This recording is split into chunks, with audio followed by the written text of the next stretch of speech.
सुप्रभात प्यारे बच्चों, हमने व्याकरण के अंतर्गत रस विषय पर चर्चा की थी भाग 1 के अंतर्गत, जिसमें हमने रस की परिभाषा समझाई थी। रस के अव्यय यानी अंगों के विषय में चर्चा की थी, जिसमें पहला अव्यय जो था, अंग जो था, स्थायी भाव हमने आपको बताया था। दूसरा बताया था विभाव। विभाव क्या है? स्थायी भाव को जागृत करने वाले कारण को हम विभाव कहते हैं। अब विभाव कितने प्रकार के होते हैं? विभाव 2 प्रकार के होते हैं, आलंबन विभाव और उद्दीपन विभाव। तो बच्चों, आलंबन विभाव क्या है? आलंबन विभाव ऐसे कारण होते हैं जिन पर भाव अवलंबित रहते हैं। इसके भी 2 भेद हैं, आश्रय व विषय। आश्रय कौन है बच्चों? आश्रय जिस व्यक्ति के मन में स्थायी भाव जागृत होकर रस बनता है उसे हम आश्रय कहते हैं। और विषय किसे कहते हैं? जिस व्यक्ति अथवा वस्तु के प्रति आश्रय के मन में स्थायी भाव उत्पन्न होते हैं उसे विषय कहते हैं। आश्रय और विषय दोनों को आलंबन विभाव कहते हैं। उदाहरण स्पष्ट करती हूँ। एक राजा के पुत्र की मृत्यु हो गई है।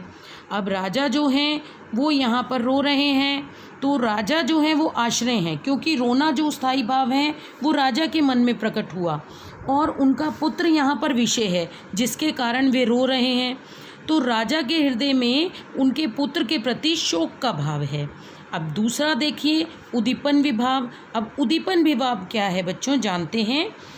आश्रय के मन में, आश्रय कौन हुआ? जिसका स्थायी भाव जागृत होता है। आश्रय के मन में जागृत स्थायी भाव को जो तत्व उद्दीप्त करते हैं या कह सकते हैं कि बढ़ाते हैं, उन्हें हम उद्दीपन विभाव कहते हैं। ये भी बच्चों 2 प्रकार के होते हैं उद्दीपन विभाव। पहला होता है विषय की बाह्य चेष्टाएं। विषय कौन हुआ? जिसके कारण आश्रय के मन में भाव उत्पन्न हुआ, स्थायी भाव उत्पन्न हुआ। तो विषय की बाह्य चेष्टाएं और बाह्य प्राकृतिक वातावरण। एक उदाहरण द्वारा आपको इसको स्पष्ट कर रही हूँ, ध्यान से सुनिए। श्रृंगार रस के अंतर्गत प्रसंग में नायक और नायिका हैं। अब नायक जो है उसके मन में नायिका के प्रति रति भाव उत्पन्न होता है, तो नायक यहाँ पर बेटा हुआ आश्रय, क्योंकि उसके मन में स्थायी भाव जागृत हुआ। और नायिका क्या हुई यहाँ पर? विषय, क्योंकि उसके लिए उत्पन्न हुआ। तो नायिका विषय की शारीरिक चेष्टाएं, इसका मैंने आपको दूसरा बताया ना, कि पहला तो विषय की बाह्य चेष्टाएं, और इसी में बताया मैंने आपको कि बाह्य प्राकृतिक वातावरण, तो बाह्य प्राकृतिक वातावरण के अंतर्गत भी आएगा। तो यहाँ देखिए शारीरिक चेष्टाएं कैसे हुई विषय की, जैसे नायिका का शर्माना, मुस्कुराना, उसका पलके गिराना, उठाना, नायक के मन में जागृत रति भाव को और तीव्रतर कर देती हैं। तो यानी कि यहाँ हुआ उद्दीपन विभाव। अब बच्चों आगे हम बात करते हैं रस का अनुभाव। अब अनु क्या है? अनुभाव क्या है?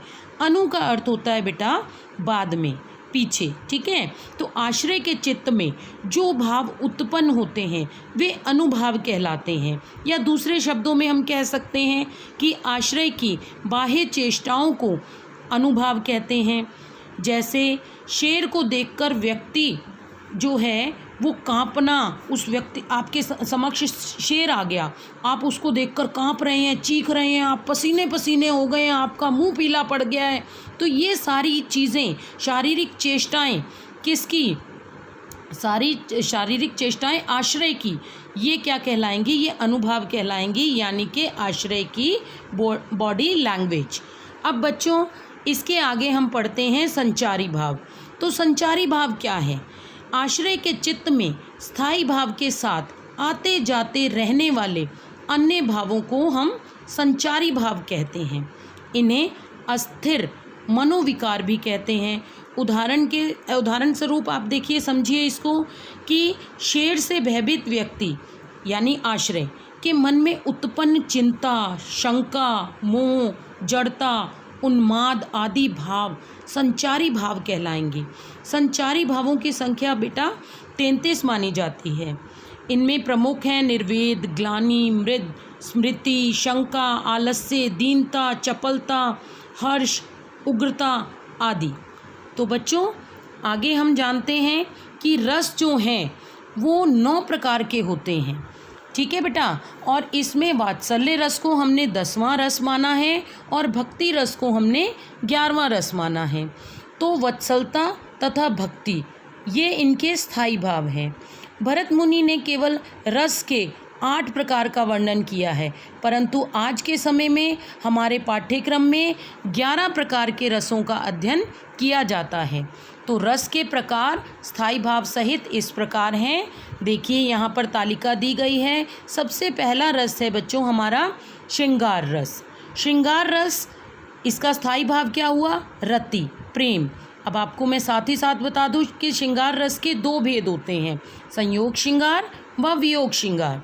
संयोग श्रृंगार जब प्रेमी और प्रेमिका का मिलन हो, वियोग श्रृंगार जब प्रेमी और प्रेमिका का बिछड़ना हो। दूसरा है हमारा रस हास्य रस। हास्य रस का स्थायी भाव है बच्चों हास या हंसी। तीसरे रस पर ध्यान दीजिए, रौद्र रस, जिसका स्थायी भाव है क्रोध।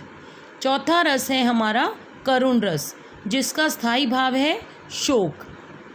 5वां रस है हमारा वीर रस, जिसका स्थायी भाव है उत्साह।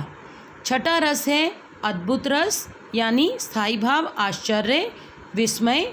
और 7वां रस है हमारा विभत्स रस, जिसके अंतर्गत स्थायी भाव के अंतर्गत आता है घृणा, जुगुप्सा। 8वां रस है भयानक रस, जिसका स्थायी भाव है भय। 9वां रस है शांत रस, जिसका स्थायी भाव है निर्वेद। व 10वां रस जिसे जोड़ा गया है वात्सल्य रस, जिसका स्थायी भाव है वत्सल।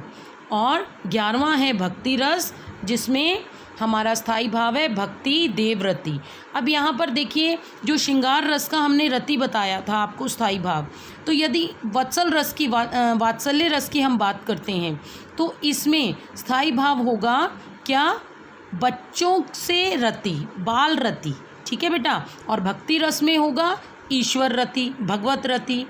तो ये हमने आपको 9 प्रकार के रस बताए व उनके स्थायी भाव भी बताए। तो बच्चों आज की कक्षा में हमने क्या जाना?